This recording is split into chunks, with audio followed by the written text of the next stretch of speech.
ہمارے قائد امیر المجاہدین علامہ خادم حسین رضوی نے ہمیں ایک سبق دیا علامہ اقبال کی زبانی کہ ان شہیدوں کی دیت اہل کلیسا سے نہ مانگ، آئے ان شہیدوں کی دیت اہل کلیسا سے نہ مانگ۔ اللہ اکبر۔ میں وہ دوسرا شخص تھا جس نے امیر المجاہدین کو جا کر یہ خبر دی کہ ایک امت مسلمہ کے ہیرو نے آج امت کا سر فخر سے بلند کر دیا ہے۔ تو امیر المجاہدین عصر کی نماز پڑھ کر ایسے بیٹھے ہوئے تھے سر جھکا کر، تو کہا مجھے خبر ہے، تو کہا پتہ کرو یہ ہے کہاں کا اور کون ہے۔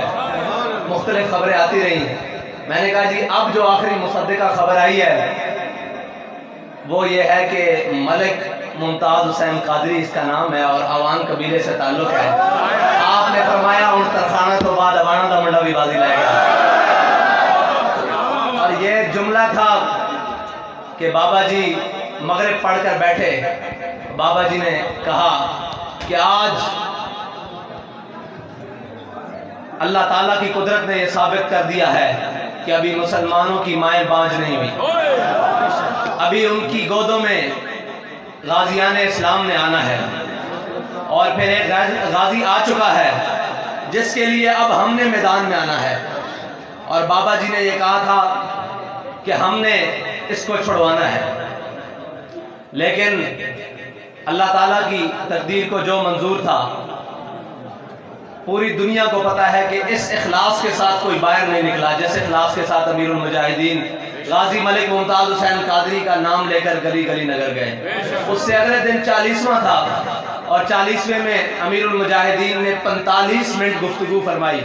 اور 45 منٹ وہ باتیں فرمائیں جیسے کہ غازی ممتاز قادری سے ان کا تعلق شاید بچپن سے ہے۔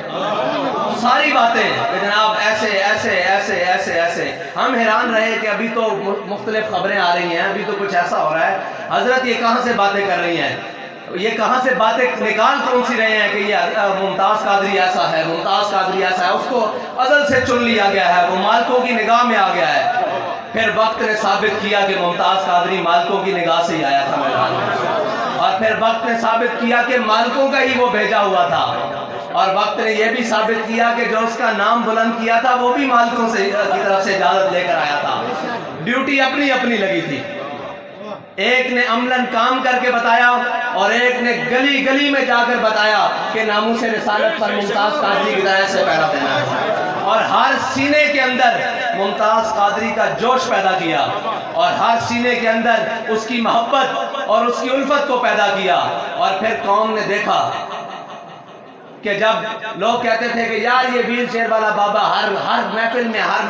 غازی غازی غازی غازی، یہ کیا کر لے گا، تو جب بابا جی کی ویل چیئر ممتاز قادری کے جنازے کے پیچھے چل رہی تھی نا، تو بابا جی فرماتے تھے افلاک سے آتا ہے نالوں کا جواب۔ آپ نے فرمایا میں ساتھ موجود تھا، آپ نے ایسے اپنی پگڑی اتاری اور غازی صاحب کے قدموں پہ رکھ کر کہا کہ غازی صاحب حضور کی بارگاہ میں شکایت نہ لگانا،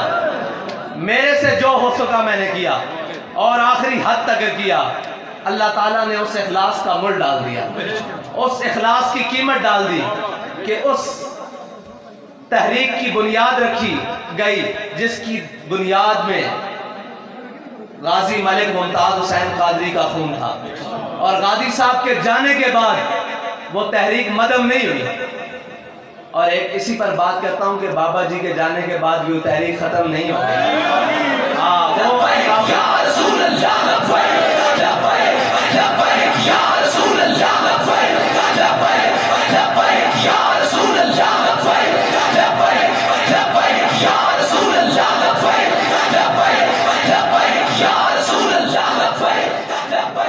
اور انشاءاللہ وہ کام بہت آگے بڑھے گا،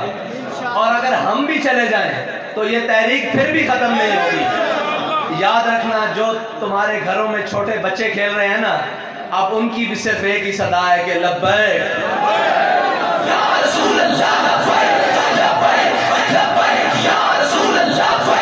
لبیک لبیک۔ اور آج اہلیان راولپنڈی نے نکل کر یہ بتایا ہے کہ پنڈی بوائز بھی لبیک یا رسول اللہ۔